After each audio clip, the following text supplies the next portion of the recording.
The video opens with a shocking emotional reaction after a divorce discussion, setting a dramatic tone. The narrator immediately highlights how some people believe breakups ruin lives, but in reality, situations often unfold differently, revealing unexpected personal growth, transformation, and emotional consequences that challenge common social assumptions. How girls love to say, oh, as soon as he stops messing with me, his life just declines. You know, I made his life so much better. I fear that that is not the case for me at all. I just checked his Instagram. He's never looked better. I'm sick. I literally am sick. I don't know. It's like he got richer, he got fitter, he got hotter. And I know I shouldn't be checking, but I'm just a girl, okay? And I wanted to see what was going on. I honestly wanted to check it and be like, yeah, your life probably is bad now. Karma, karma. And did I need karma? Because I swear, I don't want to swear, but I'm pretty sure he's never looked so good in his entire life, and in my entire life. Honestly, I'm really happy for him because that motivates me even more to get better and to become a better version of myself every single day. Because when I saw that, I'm eating kale because of that. I'm eating kale. I'm hitting the gym right after this. I don't care. I'm sick. I'm literally sick. I can't. The narrative shifts into personal reflection about post-breakup life, jealousy, and self-improvement. One person checks their ex's life online, expecting downfall, but instead sees improvement. This triggers emotional conflict, self-doubt, and motivation to improve, showing how breakups can sometimes become unexpected catalysts for personal development. I had my lawyer write him up. I've already signed. You're fucking divorcing me? Yes. Hey, I'm not gonna fucking sign these. I'm not signing. We're in a state where that doesn't really matter. All you're gonna do is drag it out longer than it needs to bring me be. divorce papers. You couldn't even come inside and we have a conversation like normal, rational fucking adults. Can't believe me. No, we're gonna have this conversation right now. Get the fuck out of the car. We're gonna have this conversation. Mike, stop it. Stop it. We're going to have to stop it. Stop. A tense relationship confrontation unfolds, involving accusations and trust issues. A loyalty test is introduced, escalating emotional pressure between partners. The situation becomes increasingly uncomfortable as suspicions rise, showing how quickly relationships can deteriorate when communication breaks down and trust begins to collapse under emotional stress. All right, so today I want to do a loyalty test with y'all. Okay, we don't need to do that. We know we're not cheating. I mean, like, you ain't with nobody. I'm not with nobody else. Who is Derek, though? Messages right here about meeting Again, it's just the client that I meet with. He Why just did plays Derek be around. texting you at 3:42 last night? That's in the morning, though. It is, but I have my phone on Do Not Disturb because I'm laying with you. So You mind if we call Derek real I quick? don't think he's available right now, so I don't think it'd be a good idea. I'm saying, you mind if we call him, though? Why are you so nervous? Oh, I'm not. I'm just saying, I don't think that, hey, this is my man, that. We're just playing around. He just wants to make sure that we're not, that we're not with each other, that you and I. My girl. Yes, I'm your girl. You serious? I'm dead serious. Now let's talk for real. No, let's get with this for real. The truth of the matter is that if I'm him, it's helping to make us further. It's helping to take us further. What you gonna do? You ain't gonna do. You gonna stay right with me because you know you want this just like he do, like everybody I meet. They want a piece of this. You know what? I can do whatever I want. You still gonna come right back. No, you say you don't want you. You say you don't You don't want me? Did you forget? Get out of my. The confrontation intensifies as emotional manipulation and power struggles surface. One partner asserts control, while the other reacts in disbelief and frustration. The relationship dynamic becomes toxic, highlighting how unresolved issues and ego clashes can push couples towards separation, rather than resolution or understanding. Divorce my husband.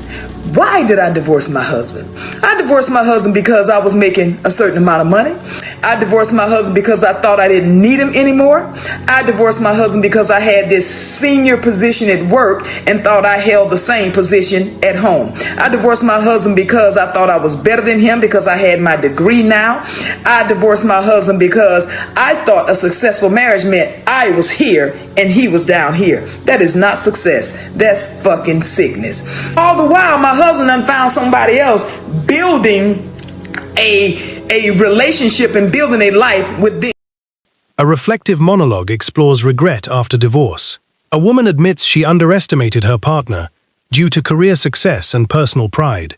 She realizes she misunderstood marriage dynamics, acknowledging that success and ego can damage relationships, especially when one partner feels superior to the other, emotionally or financially. Man, talk about something. I don't need a woman. I don't need this. But this is what he's left with when I'm gone.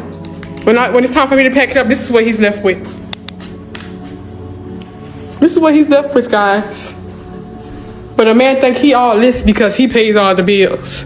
This is what he's left with. This is what he's left with, guys. Decorations going out of the bathroom, empty bathroom. This is what he's left with. I'm gonna show you all of his things. This is all my things. I'm about to pack all this up too. This is what he's left with, guys. This is what he's left with. This is all his stuff. This is his whole life. So let me be honest with you. As a man, I don't need much. I look around my home now. My wife designed and decorated all this stuff in here. All I need is my television, my bed, some clothes, man, and a recliner, and a couch where I can kick my feet up. I could care less about all this decoration. And, you know. The focus shifts to material life after separation. A partner describes emptying the home and realizing how little they truly need. The emotional weight of possessions, memories, and shared life is highlighted, showing how divorce often strips life down to essentials and forces emotional detachment from past comfort. Oh my God, I'm officially divorced! Yes! Shake me. Oh my God!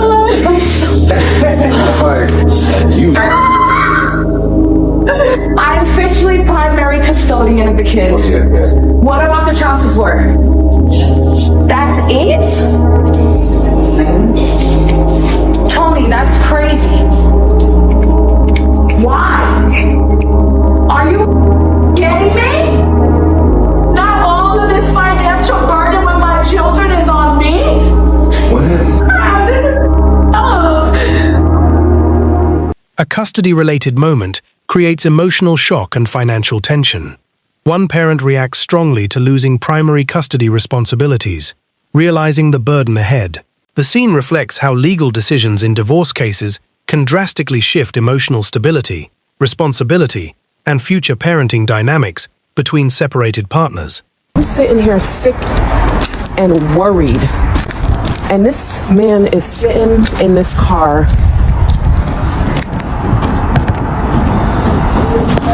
Really? Really? Really? Seriously? Seriously? Why are you sleeping in the car?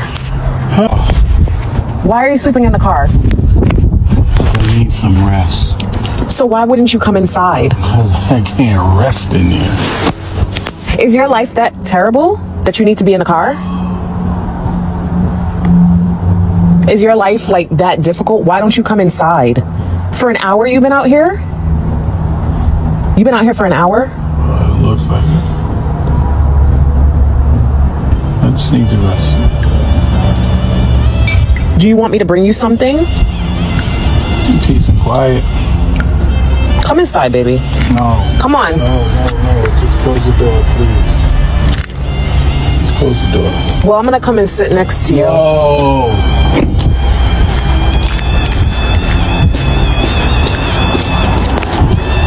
Did you just lock the door? Open the door. Open the door.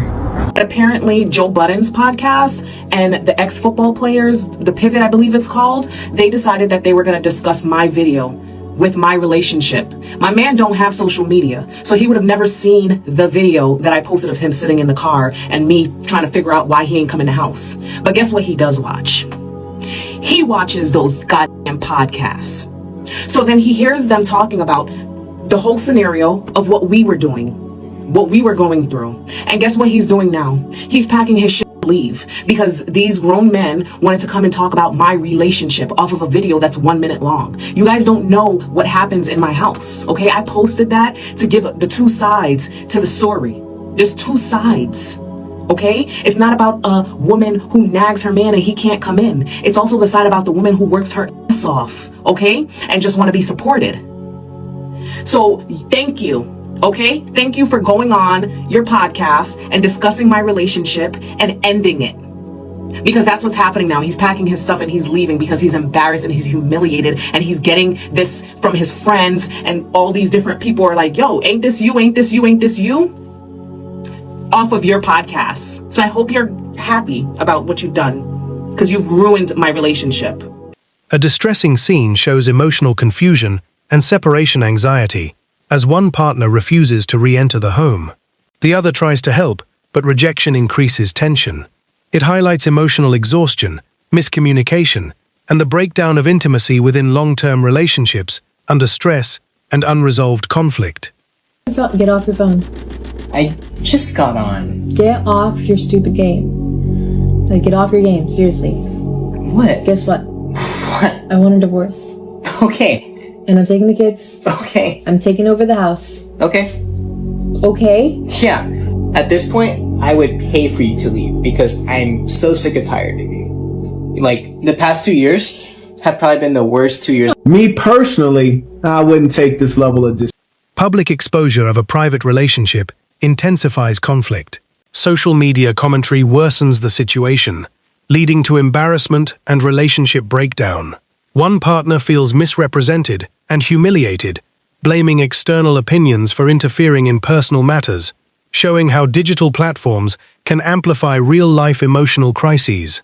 Cheating on my husband, told him, and of course, you know, he didn't handle it how we would want him to handle it. But it all started, so I started having a friendship with this particular person, and it's actually a friend of my husband as well, and we just have been hanging out around him a lot lately. We started out with just simple conversation, like we were friends, but we ended up kind of pushing it past that a little, not a little.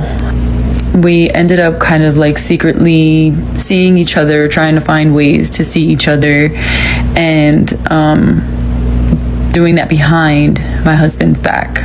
So when I get to his mom's house, like I said, there was a U-Haul truck there, and my heart dropped because I'm like, oh my gosh, immediately he is moving out, and you know, already has his stuff in this U-Haul truck. Like, it's like it happened so fast, so I'm like, oh my gosh, he's leaving me for real. So like I said, that broke my heart, and I tried to talk to his mom and see like where her mind was, where his mind was, and she was just like, you know, I don't know what to tell you. You know, he didn't tell me the full story. I just know that he asked me if he can come back, and he's here. So I was taken aback. Like, you're really gonna end our whole marriage just because of... A heated argument escalates into final separation. One partner declares divorce, expressing deep frustration and emotional exhaustion. Years of unresolved issues come to the surface, resulting in a breaking point. The scene demonstrates how prolonged dissatisfaction eventually leads to irreversible relationship decisions. Leave me then. Leave me and see what happens. Literally, if you leave me, there are 20 other dudes waiting outside of the door to be with me. Damn! You want to sit here and act like I'm not the prize. Dude, I'm perfect. Every single person in this world wants to be with me. They would die to be with me. And you're sitting here talking about you're going to leave me, you're going to leave me. Do it. Do me a favor. A confession of cheating reveals the collapse of trust. The individual explains how emotional connection with another person developed secretly.